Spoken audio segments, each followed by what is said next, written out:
তাল তালালি ছোট থেকে বড় হিম। একটা আস্ত ঘরের মতো বড় হয়ে গেল। তালের ভেতরে ডাইনির সংসার। বের করে দিল, আমাদের সাধের কুমড়ো বাড়ি থেকে বের করে দিল। মানুষগুলো বড্ড ঝগড়াটে। কি আরামের যে ঘুমটা দিচ্ছিলাম, এই তারাটা না দিলেই কি চলছিল না। আমার কোমরের বাঁধটা চাগার দিয়ে উঠছে গো, ওরে বাবারে।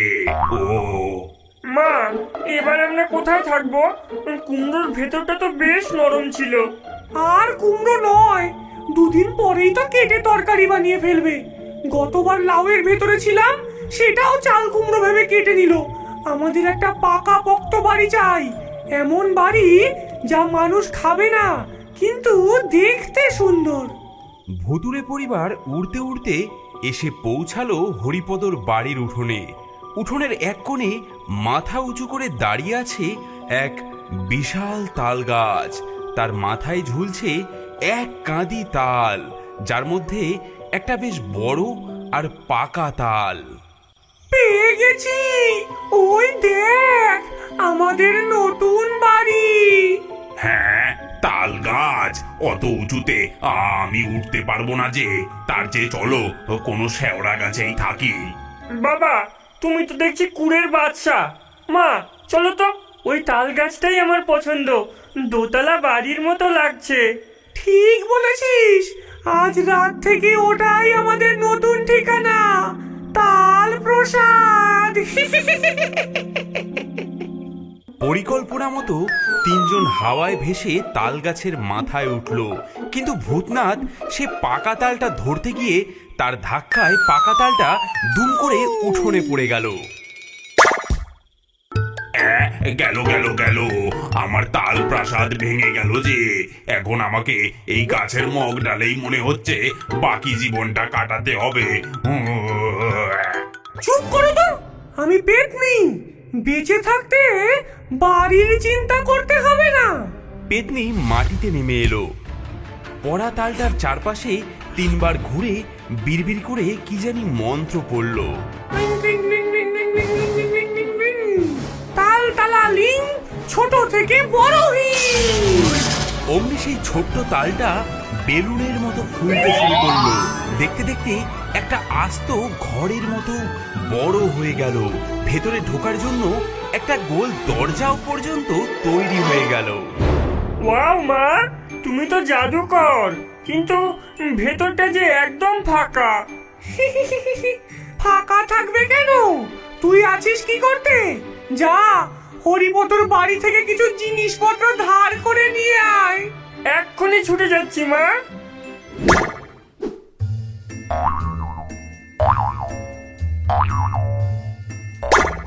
কিছুক্ষণের মধ্যেই ফুচকি ফিরে এলো। তার হাতে হরিপদর গা মোছার গামছা, ছেলের ছেঁড়া হাফ প্যান্ট, একটা ভাঙা টুল আর একটা তেলের খালি বোতল। সাব্বাস! এই গামছাটা দিয়ে জানলার পর্দা বানিয়ে দে, আর এই হাফ প্যান্টটা হবে আমাদের পাপোশ, আর এই তেলের বোতলটা ফুলদানি। আমাদের তাল সংসার এবার জমে যাবে। বাবা, তালের বড়া খাবো, তাল পাড়তে হবে যে। তাল তাল তো এখনো পাকেইনি রে। পেকেছে, আমি কাল রাতেও দেখেছি একটা কালো তাল ঝুলছিল গাছে। আজ উঠোনে পড়ে আছে, ওটা দিয়েই বড়া বানাও। হরিপদ উঠোনে গিয়ে দেখে একটা বিশাল অদ্ভুত তাল পড়ে আছে, কিন্তু সেটা এত বড় যে একা তোলা অসম্ভব। এ কি রে বাবা, এটা তাল না হাতির ডিম?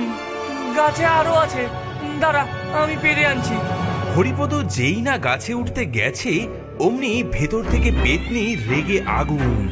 ওই দেখো, লোকটা আমাদের বাকি ঘরগুলোকেও পেরে নিতে আসছে। যাও, ওকে আটকানোর ব্যবস্থা করো। আমি না, আমার দ্বারা হবে না, তুমি কিছু করো। পেতনি রেগে গিয়ে নিজেই কাজে নামলো। হরিপদ যেই একটু উঠেছে, অমনি পেতনি ফু দিয়ে তাল গাছটাকে তেল তেলে বানিয়ে দিল। হরিপদ হরকাতে হরকাতে নিচে পড়ে গেল। এই একিরে উফ, বড্ড পিছল গাছটা। সে গামছা দিয়ে হাত পা মুছে আবার গাছে উঠতে লাগলো। এবার পেতনি একদল পিঁপড়ে তার গায়ে ছেড়ে দিল। ওরে বাবা, ওরে বাবা, এ কি ওরে বাবা রে, এই যে লাল পিঁপড়ে, এই পিঁপড়েগুলো কোথা থেকে এলো? ও বাবা গো, না, আজ আর তাল পারা হবে না। হরিপদ হাল ছেড়ে দিয়ে ঘরে ফিরে গেল। এদিকে তালবাড়ির ভেতর থেকে পেতনি, ভূতনাথ আর ফুচকি হি হি করে হাসতে লাগলো। কেমন ভেগেছে দেখো। আয় আয়। গোপালের কান্না থামাতে হরিপদ সেদিন সন্ধ্যাবেলায় বাজার থেকে দুটো পাকা তাল কিনে আনলো। রাত বাড়তেই হরিপদর স্ত্রী সারদা তালের বড়া ভাজতে শুরু করলো। গরম তেলে ছাড়া তালের বড়ার ম ম গন্ধে সারা বাড়ি ছড়িয়ে পড়ল। সেই গন্ধ হাওয়ায় ভেসে গিয়ে ঢুকলো তাল বাড়ির ভেতরে। আহ, ও বাবা গো, এ কিসের গন্ধ গো? আমার যে জিভে জল চলে এলো। মা, এটা তো তালের বড়ার গন্ধ। কি সুন্দর গন্ধ! আমার চাই মা, আমার এক্ষুনি চাই। মানুষগুলো আমাদের সামনে বড়া ভেজে আমাদেরই লোভ দেখাচ্ছে। এত বড় সাহস! এর প্রতিশোধ নিতেই হবে, আর বড়াগুলো আমাদেরই খেতে হবে। ভূতনাথ, তুমি যাও, গিয়ে মানুষের বাড়ির জানলায় দাঁড়িয়ে পেঁচার মতো ডাকো। ওরা ভয় পেয়ে অন্যদিকে মন দেবে।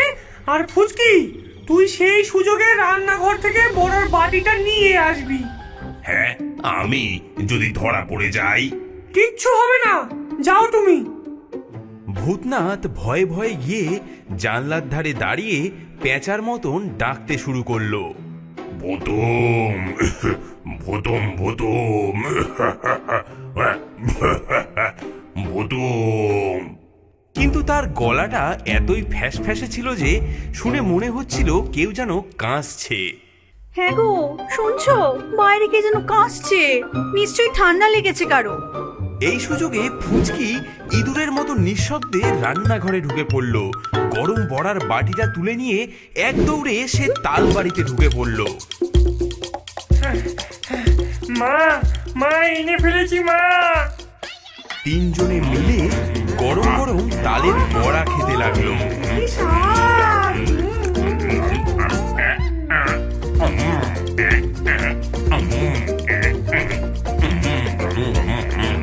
কি সুন্দর গো খেতে। আহ, কি স্বাদ! জন্মেও যে এমন জিনিস খাইনি গো। দেখলে তো আমার বুদ্ধি, এবার হবে আসল মজা।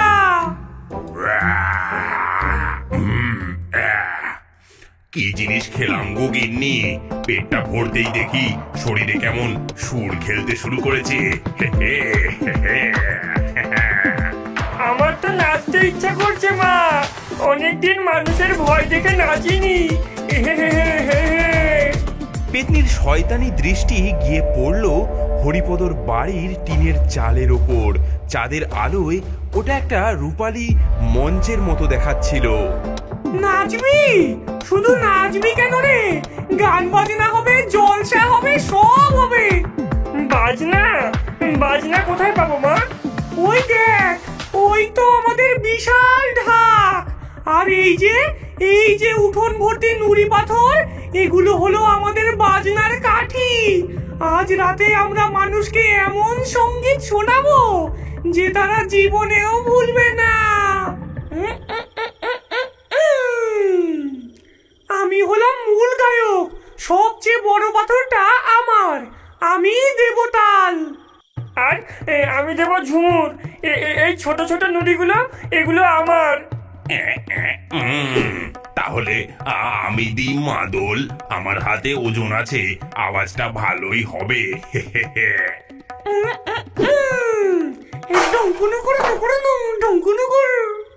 হ্যাঁ, এ কিসের শব্দ? বাজ পড়লো নাকি গিন্নি? ওয়াও মা, কি সুন্দর শব্দ!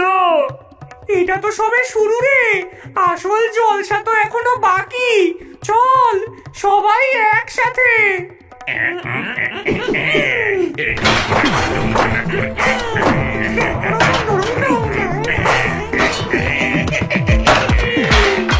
বাবা, বাবা, ভূত ভূত এসেছে মনে হচ্ছে। ওরে বাবারে! চালে ঢিল মারছে গো, ডাকাত পড়লো নাকি বাড়িতে।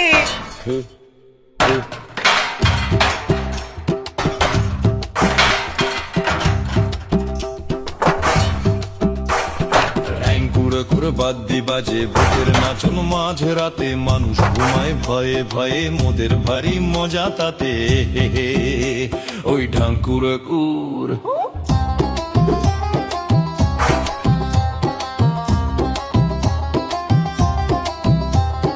বড় পাথর আমার হাতে, দিচ্ছি কেমন রাত্রিবেলা ওদের বুকে ভয় জমাতে। এই তো আমার আসল খেলা, ঢুলুক কুরকুর কুরুক কুরকুর কুরুক কুরকুর ঢুলুম ডুম।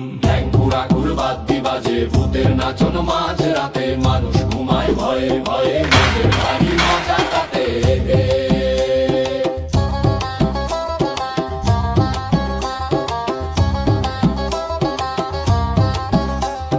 ছোট নুড়ি ছুটছি কেমন, দিনের চালে লাগে বেশ, পাখির মতো নাচি আমি, নেই তো ভয়ের মাত্র লেশ। ঢ্যাঙ্কুর কুরু ঘুরা ঘুর বাদ্যি বাজে ভূতের নাচন মাঝ রাতে, মানুষ ঘুমায় ভয়ে ভয়ে, মোদের ভারী মজা তাতে।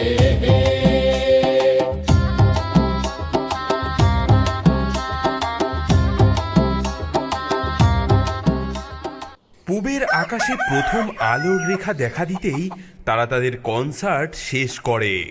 আহ, এই তো শান্তি, মানুষের ভয় আর আমাদের উল্লাস। আজকের রাতটা সার্থক হলো। আমি বুঝেছি, এই কাণ্ড ওই উঠোনের তালটারি। ওটা সাধারণ তাল নয় গো, আজ রাতেই ওটার বিহিত করতে হবে। কিন্তু কিভাবে? ভূতেরা সর্ষে আর লোহা ভয় পায়।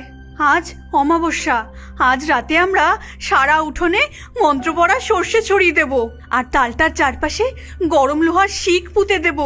দেখব ভূত কোথায় পালায়। তারা স্বামী স্ত্রী মিলে ফিসফিস করে পরিকল্পনা করছিল, কিন্তু তারা জানতো না ফুচকি তাদের ঘরের জানলার নিচে কান পেতে সব শুনছিল। সে দৌড়ে গিয়ে তার মাকে সব বলে দিল। সর্বনাশ! সর্ষে ছড়ালে তো আমরা এই তালবাড়ি থেকে বেরোতেই পারবো না। আর গরম লোহা, ওরে বাবা গো! তাহলে চলো চলো গিন্নি, শিগগির পালাই। পালাবো কেন? লড়াই হবে, বুদ্ধির লড়াই। ফুচকি, তুই আজ রাতেই তোর মামদো মামা আর স্কন্ধ কাটা দাদুকে ডেকে আন। ওদের সাহায্য লাগবে। মানুষ চালাক হতে পারে, কিন্তু আমরা হলাম ভূতের রাজা। মাঝরাত হরিপদ আর সারদা এক বাটি ভর্তি মন্ত্র পড়া সর্ষে নিয়ে বের হলো। আয় ভূত, আয় আয় পেতনি, আয় ব্রহ্মদৈত্য, যে যেখানে আছিস আয়। তার কথা শেষ হওয়ার আগেই উঠোনের কোণে একটা ছায়া মূর্তি নাচতে শুরু করলো। তার মাথা নেই, শুধু দুটো হাত আর দুটো পা নড়ে চলেছে। এটা স্কন্ধ কাটা। তাকে দেখে সারদা ভয়ে চিৎকার করে উঠল। এই সুযোগে অন্যদিক থেকে বেরিয়ে এলো এক লম্বা দাড়িওয়ালা মামদো ভূত। সে হিন্দু মন্ত্রকে ভয় পায় না। সে একটা বিশাল কচুপাতা হাতে নিয়ে ঝড়ের বেগে ছুটে এলো এবং হরিপদর ছড়ানো সমস্ত সর্ষে সেই পাতায় ঝেঁটিয়ে তুলে নিল। কি গো কর্তা, এই সামান্য সর্ষে দিয়ে আমাদের ভয় দেখাবে? হ্যাঁ, পেতনি, ভূতনাথ আর ফুচকি তাদের তালবাড়ি থেকে এই দৃশ্য দেখে আনন্দে হাততালি দিতে লাগলো। মানুষের প্রথম পরিকল্পনা একেবারে মাঠে মারা গেল। মামা জিতে গেছে, মামা জিতে গেছে। বললাম না, মানুষ চালাক হলে আমরা হলাম তাদের ওপরের চালাক। আর পারা যাচ্ছে না সারদা, এরা সাধারণ ভূত নয় গো, এরা রীতিমতো সংঘবদ্ধ দল। সর্ষে, লোহা, মন্ত্র কিছুতেই কাজ হলো না। বাড়িটা ছেড়ে দিয়েই পালাতে হবে মনে হচ্ছে। পালাবো কেন? ভূতের সবচেয়ে বড় শক্তি কি বলো তো? তাদের ভুতুরে ক্ষমতা? না, তাদের সবচেয়ে বড় শক্তি হলো মানুষের ভয়। মানুষ ভয় পায় বলেই তারা ভূত। যদি মানুষ ভয় পাওয়া বন্ধ করে দেয়, যদি উল্টে তাদেরই কাণ্ড কারখানাগুলো উপভোগ করতে শুরু করে, তাহলে কি হবে বলো তো?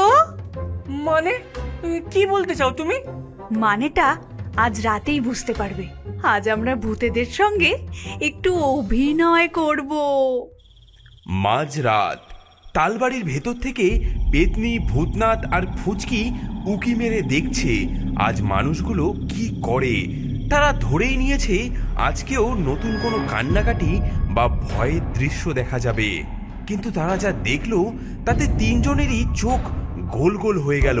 হরিপদ আর সারদা উঠোনে একটা মাদুর পেতে বসে আছে এবং হাসি মুখে তালবাড়িটার দিকে তাকিয়ে আছে। আহা, কি চমৎকার প্রতিবেশী পেয়েছি আমরা। কাল রাতে টিনের চালে যে ঢ্যাঙ্কুরাকুর কনসার্টটা হলো, আহা হা হা, আমার তো শুনে একেবারে কান জুড়িয়ে গেছে গো।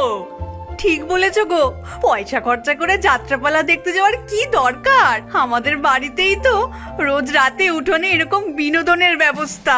আমি তো ভাবছি কাল থেকে পাড়ার সবাইকে ডেকে আনবো এরকম মজা দেখতে। এই কথা শুনে তালবাড়ির ভেতরে থাকা তিন ভূতের মুখ দিয়ে আর কথা সরছে না। মা, ওরা আমাদের বাজনা শুনে খুশি হয়েছে, প্রশংসা করছে দেখি। আমি তো আগেই বলেছিলাম আমার পেঁচার ডাকটা দারুণ, অস্কার পাওয়ার মতো, কিন্তু এরা তো টিনের শব্দের প্রশংসা করছে। চুপ করো তো, নিশ্চয়ই কোনো চাল আছে এর মধ্যে।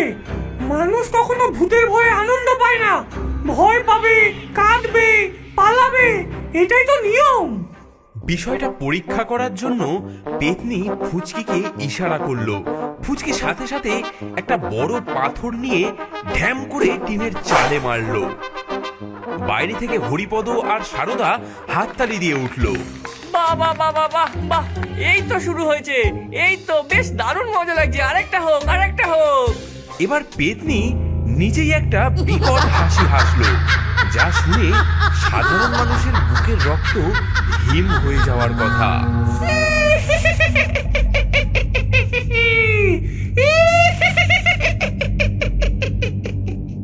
ও মা, কি মিষ্টি গলা গো! আমাদের গোপালটাকে গান শেখানোর জন্য রেখে দিলে কেমন হয় গো? এই কথা শোনার পর পেতনির মাথা ঘুরে গেল। তার এত বছরের ভুতুরে জীবনে এমন অপমান সে কখনো সহ্য করেনি। ভয় দেখানো তার পেশা, তার শিল্প, আর সেই শিল্পের এমন তারিফ, এটা তো অপমান। না, এটা হতে পারে না। আমরা ভয়ঙ্কর, আমরা বিভৎস। আমাদের দেখে তোরা ভয় পা, ভয় পা বলছি, কান্না কর তোরা। বাহ বাহ বাহ বাহ বাহ বাহ বাহ, বেশ সুন্দর, বেশ সুন্দর। আরো হাসো, আরো হাসো, আমাদের তো বেশ মজাই লাগছে। মা, কি কি হয়েছে? আজ রাতে আমরা কি? চুপ, একটাও কথা না। আবার ঢিল ছুড়বি যাতে ওরা আবার হাততালি দেয়, বলে কি সুন্দর বাজনা। হ্যাঁ, ওফ, শরীরটা কেমন খালি খালি লাগছে গো। ভয় দেখাতে না পারলে ভুতুরের শক্তিটাই যে আসে না গো। এই শোনো শোনো শোনো, কিসের জন্য শব্দ আসছে না একটা? হরিপদ একটা ধারালো কুড়ুল নিয়ে আসতে থাকে। সে সোজা এগিয়ে যায় তাল বাড়িটার দিকে। ভূতেরা ভেতর থেকে ভয়ে ভয়ে দেখতে থাকে। মা, সর্বনাশ! কি হয়েছে? মানুষটা হাতে একটা মস্ত বড় কুড়ুল নিয়ে আসছে। আমার কুড়ুলটাতে সানো দেওয়া রয়েছে গো। কুড়ুল? ওরে বাবারে, গাছ কাটবে নাকি? না না, গাছ নয়, ওটা তো আমাদের বাড়ির দিকেই আসছে গো। মা, এবার তো বউটাও আসছে, আর হাতে একটা বিশাল কড়াই। তার পেছনে গোপাল এক বোঝা শুকনো কাঠ নিয়ে আসছে গো। কড়াই, কাঠ, কুড়ুল, কি করবে ওরা? যজ্ঞি দেবে নাকি? হ্যাঁ। বাইরে থেকে হরিপদ আর সারদার গলা শোনা যায়। তারা এমন ভাবে কথা বলছে যেন উঠোনে আর কেউই নেই। সারদা, ভালো করে দেখে এলাম, তালটা না একেবারে পাকা, বুঝলে তো? একদম খাসা বড়া হবে। হ্যাঁ, আমি তো একটা নামও ভেবে ফেলেছি, ভুতুরে ভাজা। কেমন হবে? দারুণ হবে মা, দারুণ। পাড়ার সবাইকে খাওয়াবে? নিশ্চয়ই খাওয়াবো। কিন্তু একটা সমস্যা আছে যে গিন্নি। কি সমস্যা? এই আস্ত তালটা তো আর উনুনে চড়ানো যাবে না, আগে তো এটাকে কাটতে হবে। আরে ওটা কোনো সমস্যাই নয়, ভেতর থেকে ভূতগুলোকে একটু সরে যেতে বললেই হবে। তারপর আমরা এটাকে কুচি কুচি করে কেটে গরম তেলে ঠিক ঠিক বলেছো গিন্নি, গরম তেলে ফেললেই একেবারে নরম তুলতুলে হয়ে যাবে। এই কথাগুলো শোনার পর তালবাড়ির ভেতরে যেন পারমাণবিক বোমা ফাটলো। মা, ওরা আমাদের বাড়ি কেটে ফেলবে গো। আর আমাদের দিয়ে বড়ার পুর বানাবে। ও বউ, আমি ভাজা হতে চাই না, আমি পালাই। ওরে বাবারে, না না, এটা হতে পারে না। কি না ভাজা হবে নাকি? না, এই অপমান আমি সহ্য করবো না। ভূতের সংসার কেটে বড়া বানাবে, এত বড় আসপর্দা। চল। কোথায় যাবো মা? আরে যেদিকে দু চোখ যায় আমাদের সাথে গামছাটা নে, আর ওই ওই পাপোশটাও নে। তোর ভাঙা টুলটা যেন ভুলিস না। চল, আর এক মুহূর্তও এখানে নয়। সারদা, সারদা বেরোচ্ছে ওরা, দেখো দেখো। হ্যাঁ, হাসি চাপো, একদম হাসবে না। প্রথমে ফুচকি, তারপর ভূতনাথ আর শেষে পেতনি, তিনজন তাদের চোরাই মালপত্র বগলে চেপে পড়ি কি মরি করে দৌড়ে সেই তালের ভেতর থেকে বেরোলো। ভেবেছিস কি খুব জিতলি? দাঁড়া, আসবো, আমরা আবার ফিরে আসবো। যাক, আপদ বিদেয় হলো। দেখলে তো, বুদ্ধির কাছে ভূতের চালাকি কোনোদিনও টেকে না। মা, আমাদের বাড়িটা ভেঙে দিল, এবার আমরা কোথায় থাকবো? আবার সেই গাছে ঝুলে ঝুলে থাকতে হবে। কোথায় থাকবো সেটা দেখার জন্য তো তোমাদের সবাইকে নজর রাখতে হবে ক্ষীরের পুতুলের পরবর্তী ভিডিওর ওপর। বন্ধুরা, আগের ভিডিওতে যারা কমেন্ট করে জিতেছেন তাদের নামগুলি হলো অগ্নিমিত্র, মামুনি, বিপ্লব, জয়, শর্মিতা, তারিন, মিলন, সাবিকুন নাহার, সজীব, তামিম, সৌমিতা চন্দা, সৌরভ আর অভি, অনিকেত, আরিফুল মণ্ডল। আপনার নামেও যদি কার্টুন তৈরি করতে চান তাহলে এই ভিডিওটিতে লাইক করে এবং চ্যানেলটি সাবস্ক্রাইব করে আপনার নামটি কমেন্টে লিখুন। ঘুরা বাদ্যি বাজে ভূতের নাচন মাঝ রাতে মানুষ ঘুমায় ভয়ে ভয়ে মোদের ভারী মজা তাতে